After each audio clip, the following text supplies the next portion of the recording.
Ревю на органите за управление, настройка и индикация на металодетектор Bristol LTC48X. Главните органи за управление, настройка и индикация на металодетектора са разположени върху предния панел на електронния блок. Допълнително има върху задния панел на електронния блок. Също върху дъното на електронния блок и върху задния панел на захранващия блок на металодетектора.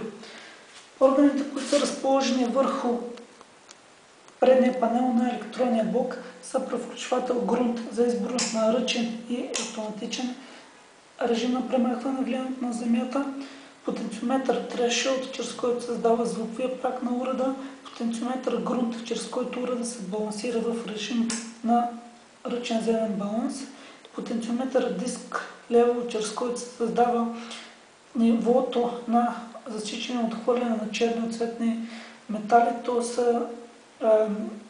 нивото на отхвърляне на черни метали като желязо, силно корозирало желязо, желязо с примеси, станиол и нискокачествени цветни метали, които обикновено са замърсители. Потенциометъра волн, чрез който уреда се включва в положение Off Power, уреда е изключен, при всяко следващо ниво уреда е включен и съответно се задава съответната сила на звука чрез този потенциометър.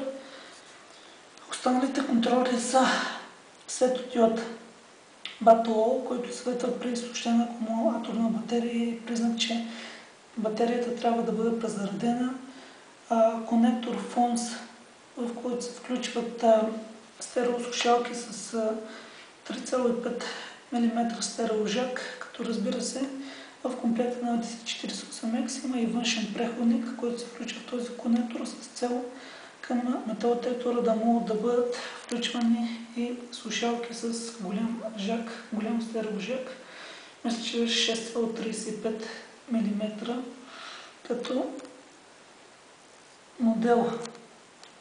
Това са контролите налични върху предния панел на електронния блок на металодетектора. Върху задния панел на металодетектора е наличен конектор, към който се включва буксата на търсещата бобина. Виждате, тя в момента е включена. Това е стопорна гайка, която служи за екранация и която осигурява по-голяма стабилност между буксата и конектора. Тук са разположени вградени високоговорител на металодетектора. Той в момента не се вижда, тъй като е от вътрешната страна на този панел, а се виждат отворите, през които реално звука излиза и реално се чува звука от вградени в металодетектора високоговорител, когато се работи в този режим, т.е. без включени слушалки. Когато слушалки бъдат включени, съответно звука от високоговорителя спира и се чува звук само в слушалките на металодетектора. Контролите, които са разположени върху дъното на електронния блок, са превключвател AutoZones, чрез който в режим на автоматичен земен баланс се дава по-прецизно и по-ефективно балансиране на металодетектора, автоматично балансиране с цел запазване на максимална дълбочина на уреда в този режим. Превключвателът е с 3 положения и е проектиран така, че е лесно да се превключва, когато уреда е в работен режим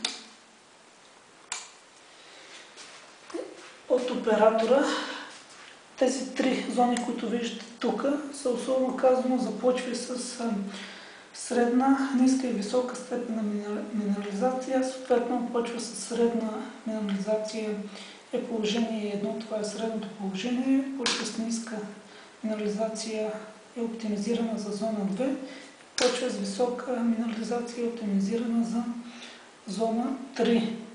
Допълнителните контроли налични тук се отнасят до дискриминацията. Това са потенциометър диск width, чрез който се задава ширината на вече разгледания потенциометър диск level, наличен върху предния панел.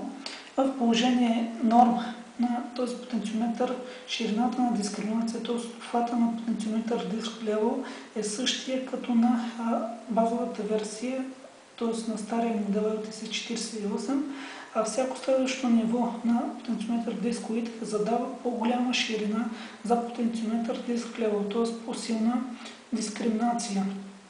С тези нива не трябва да се прекаляват, тъй като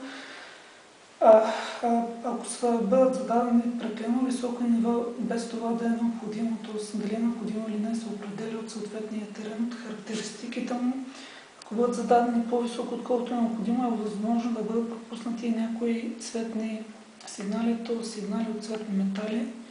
Потенциометър диск Depth определя максималната дълбочина, до която уреда различава металите. В положение 1 уреда реално няма никаква дискриминация като дълбочина, като височина, т.е. той изобщо не различава металите.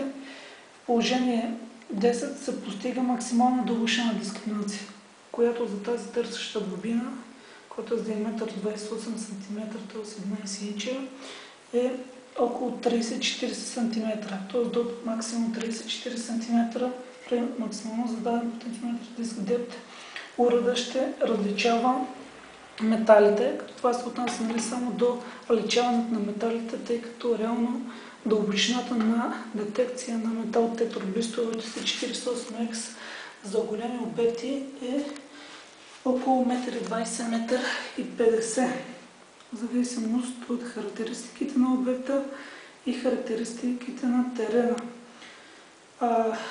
Последният конектор, който ще разгледаме, е разположен върху задния панел на захранващия блок. Това е конектора за включване на зарядно устройство. Т.е. когато има нужда от презареждане на батерията, то се включва power jack на зарядното устройство. Това се отнася за версиите с никел метал хидридни батерии, т.е.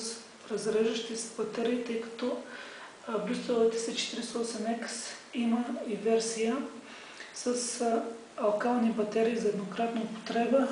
При тези версии умишлено е сложен и свързан този конектор за зарядно, за да може тези версии при желание на клиента да бъдат обновени до версии с никел метал хидрид батерии, но реално ако в захранващия блок са сложени сменяеми алкални батерии, то този конектор не върши никаква работа, т.е.